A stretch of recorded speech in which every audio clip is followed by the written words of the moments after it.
Yuk kita jawab salam yang semangat dan keras, biar turun berkah dan rahmat Allah di tempat ini. Amin. Assalamualaikum warahmatullahi wabarakatuh.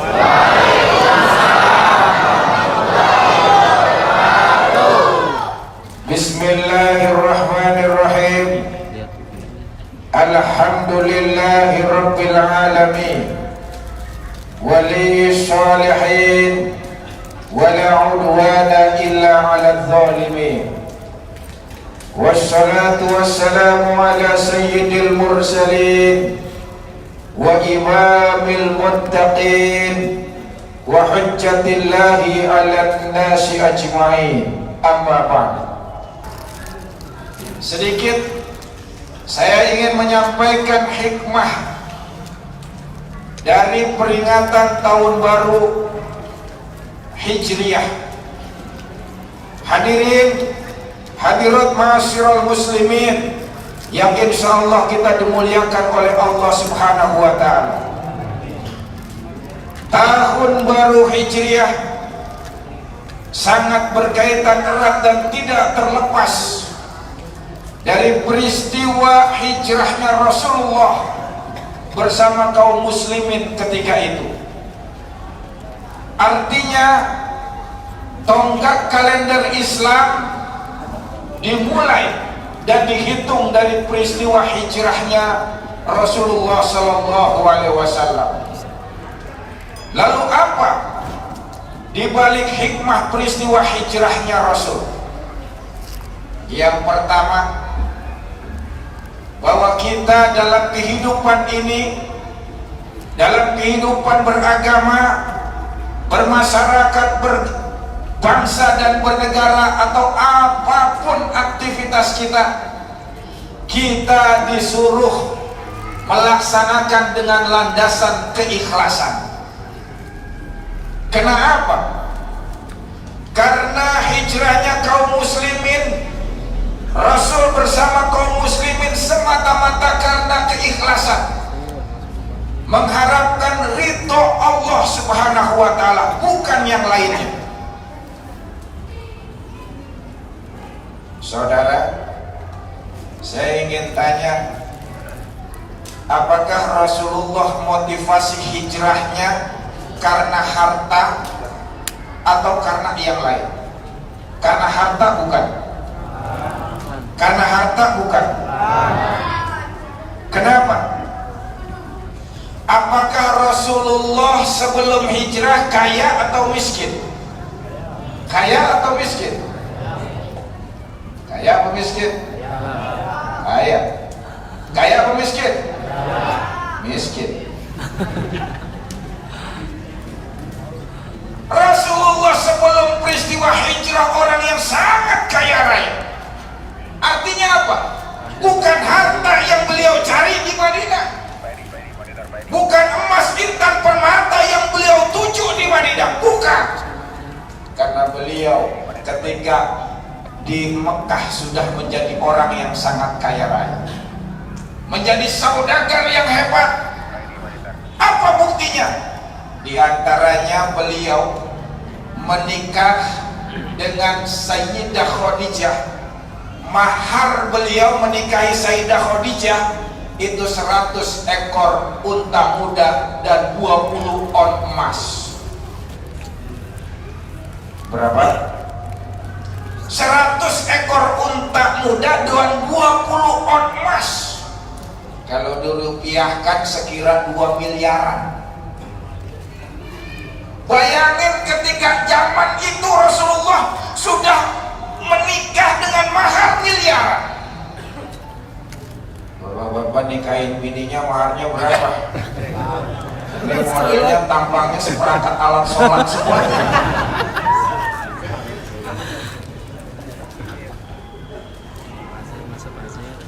Juragan mana yang ketika itu menikahi perempuan dengan miliaran? Kalau dia bukan orang kaya. Artinya apa? Urusan harta sudah selesai bagi Rasul. Maka malah beliau ketika di Madinah hidup dengan serba kekurangan. Artinya Rasulullah memang bukan harta yang beliau tuju di Madinah. Oh Ustaz, barangkali Rasulullah hijrah ke Madinah karena jabatan, karena kekuasaan. Bukan. Kok bisa begitu? Ya, Rasulullah di Mekah jabatan dan kedudukannya sudah sangat terhormat. Beliau sebelum diangkat Rasul saja sudah diberi gelar Al-Amin, orang yang sangat terpercaya. Di Jazirah Arab ketika itu Rasul yang paling dipercaya. Bahkan saudara, ketika Rasulullah dimusuhi oleh kafir Quraisy, dakwah beliau dihalang-halangi, dimusuhi, bahkan diancam akan dibunuh Rasulullah oleh kafir Quraisy. Tetapi saudara, kafir Quraisy giliran nitipin barang dagangan ke Rasulullah. Bayangin itu, ini model. Urusan dakwah Rasulullah dicegah, dihalangi, bahkan diancam dibunuh. Tapi urusan perdagangan, urusan titip menitip, mereka paling percaya kepada Muhammad Rasulullah SAW. Bahkan ketika beliau hijrah ke Madinah, Ali tidak disuruh berangkat dulu. Kenapa? Ada dua tugas Ali ketika itu. Apa? Yang pertama, menjadi pengganti tidur Rasulullah di kasur beliau. Yang kedua, tugas beliau, kata Rasul, ya Ali, kamu jangan nyusul aku ke Madinah sebelum barang dagangan, barang titipan orang-orang Mekah ini kamu pulangin satu persatu. Masya Allah. Bayangin Bapak Ibu, kita dimusuhin orang, barangnya sama kita, yang enak kita apain barangnya? Kita cemplungin ke got, yang enak gitu kan.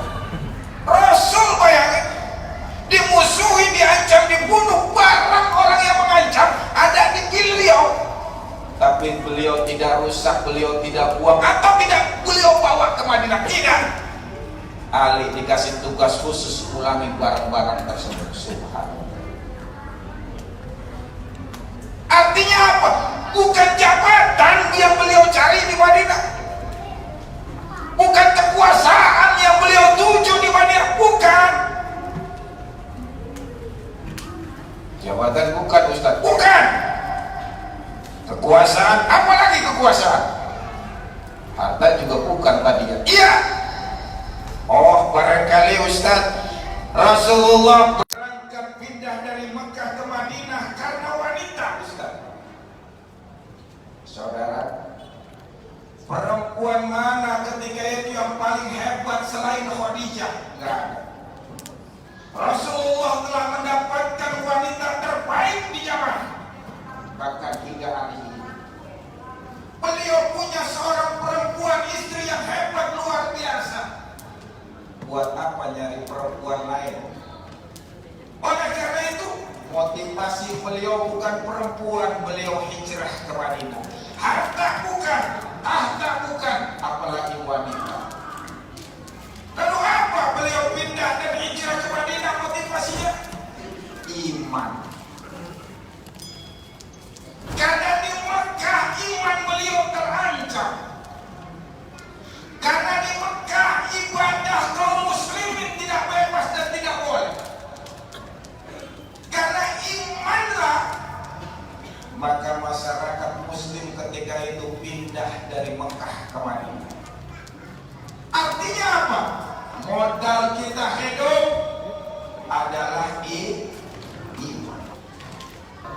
Dari imanlah nanti bergeser, dari imanlah nanti diperkuat dengan yang namanya keikhlasan.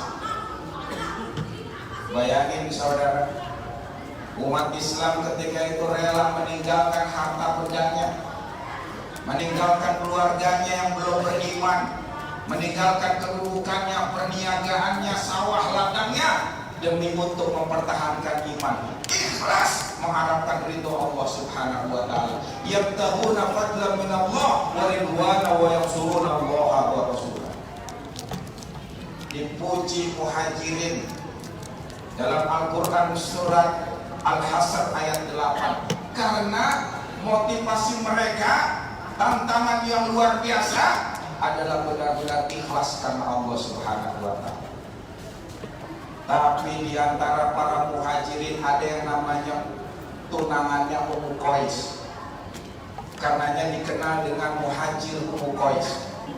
Awalnya nggak mau berangkat Bapak Ibu, karena tahu tantangannya luar biasa.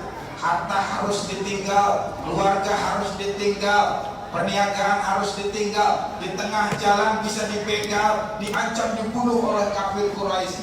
Nggak berangkat nih pemuda tunangan Ummu Qais. Awalnya nggak mau berangkat. Begitu dengar Ummu Qais tunangannya berangkat, mikir ulang dia. Ya ampun, tunangan saya, cewek saya berangkat. Nanti di sana diambil orang, nanti sono dinikahin orang. Ya kalau begitu saya berangkat aja deh. Berangkat nih seorang pemuda ini, tapi motivasinya bukan karena Allah, karena perempuan.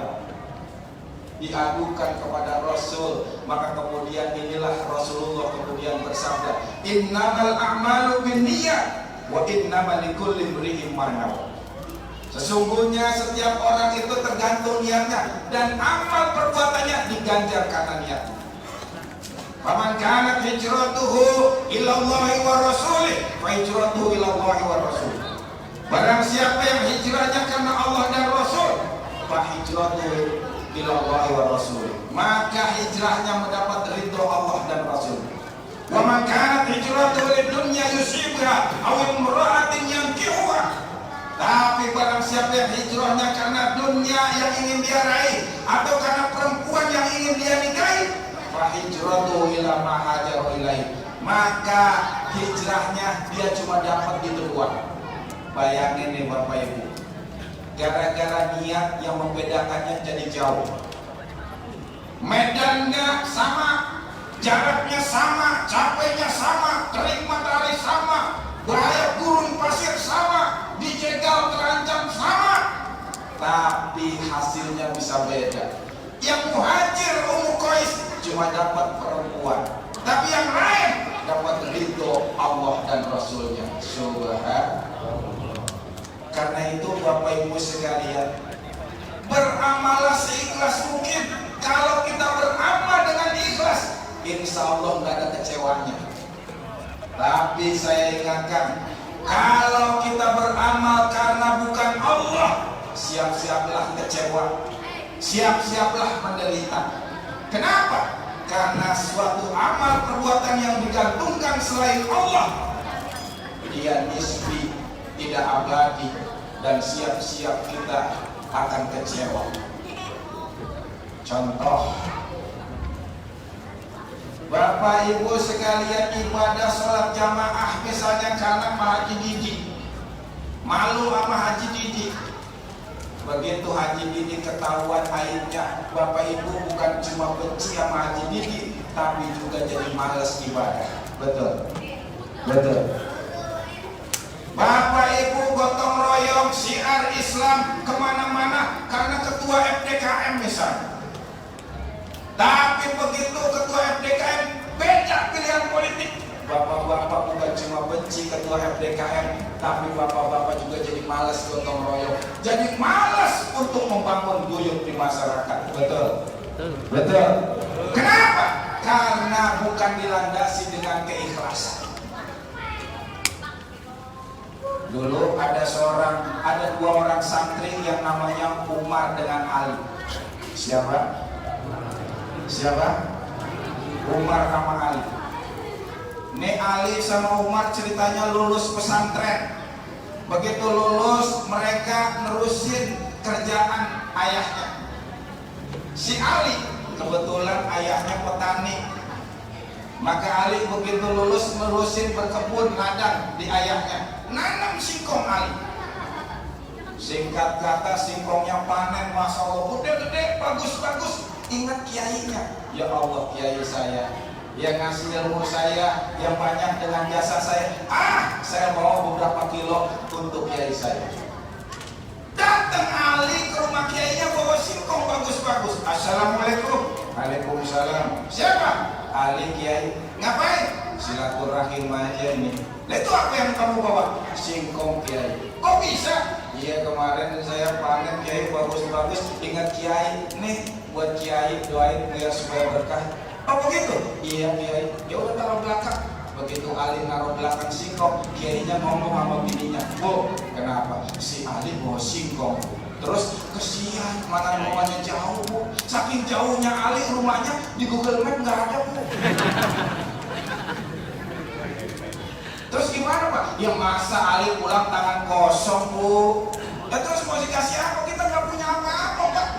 Oh iya Bu, kemarin ada yang kasih kambing. Udah dia kasih Ali, daripada di sini juga nggak ada yang ngurusin. Ibunya ngomong kali, kenapa? Lu bawa tuh kambing. Beneran Bu? Iya bawa, di sini juga nggak ada yang ngurusin. Bener Bu? Iya bawa. Ali pulang bawa kambing. Di tengah jalan ketemu Umar. Kamu itu mau sampai ada apa? Dari mana? Dari Kiai. Itu kambing. Ah, dari Kiai. Kok bisa Kiai ngasih lu kambing? Tahu tuh Kiai, gua datang bawa singkong, pulang dikasih kambing. Ali pulang otak bisnis Umar jalan.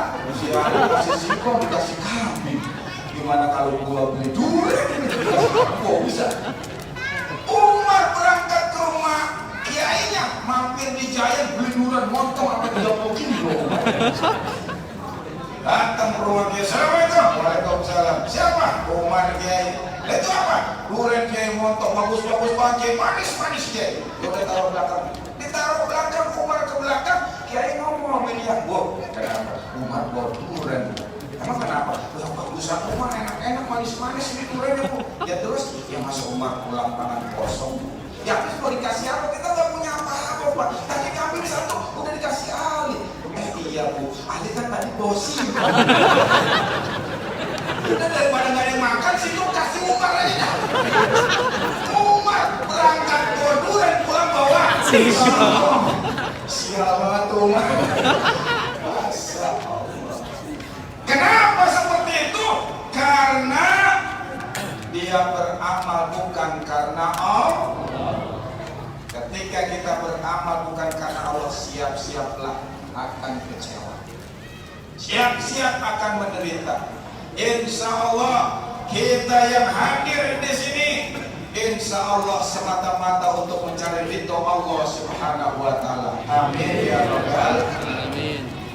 Salawat dulu ya Nabi. Salam alaika ya Rasul. Salam alaika ya Habib. Salam alaika. Salawatullah alaika. Salam alaika ya Rasul. Salam alaika ya Habib. Salam alaika. Salawatullah alaika. Yang terakhir, Rasulullah ketika hijrah ke Madinah, beliau kemudian mempersaudarakan Ansor dengan Madinah. Lebih dari 150 sahabat dipersaudarakan oleh Rasulullah. Artinya apa? Momentum Muharram, momentum Hijriah ini, mari kita pererat kembali persatuan kita. Yang kemarin retak karena pilpres, sambung lagi. Yang kemarin bermusuhan, sekarang bersaudara lagi. Hilangkan semua sekat-sekat politik, sekat-sekat kebencian, sekat-sekat apapun ujaran kebencian dan lain sebagainya. Hari ini kita satukan kembali di bawah panji Islam, di bawah bendera NKRI, insya Allah. Terima kasih atas segala perhatian. Mohon maaf atas segala kekurangan. Wallahu muwaffiq ila aqwamit thoriq. Wassalamualaikum warahmatullahi wabarakatuh.